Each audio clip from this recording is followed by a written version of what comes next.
Hello, my name is Sasha Graham, and I'm with the Housing Now Coalition.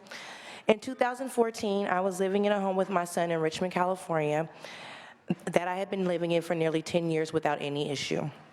In May of that year, the property was sold to a new owner. Within a month, my rent was increased over $1,000. In one fell swoop, 150% rent increase. My income had not increased, but I scraped together the money to pay the rent in full and on time. But even though the new landlord had increased my rent, that was not enough. They wanted us out of the property and they wanted to flip it. Within 20 days, the landlord gave me a no-cause eviction to be out of our home within 60 days. At that time, I was experiencing sexual harassment at my job, and I was fired for fighting and defending myself. Even though I was able to find a new job within a month and a half, rents had risen so high that I could not afford a security deposit anywhere.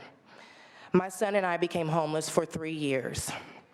We were forced to live in unsafe and unstable circumstances because we couldn't afford anything more. We moved from couch to couch while I continued to work and started undergraduate school at UC Berkeley. It was traumatizing. My son now suffers from deep depression from having experienced such instability so early in his life, and each day is a struggle for him.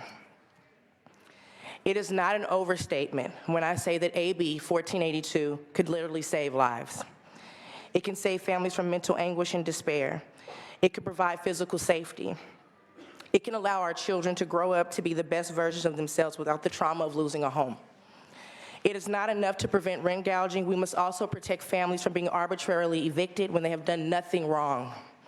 How is it humane that we as a society allow landlords to throw people onto the streets for no reason other than profit? With double-digit increases of families becoming homeless each year, the monetary cost to our communities is exponential, let alone the mental, spiritual, and emotional costs that the families themselves are going through, that I and my son have gone through. I strongly urge you to pass AB 1482. Thank you. Thank you for your testimony. Next witness, please, 2 minutes.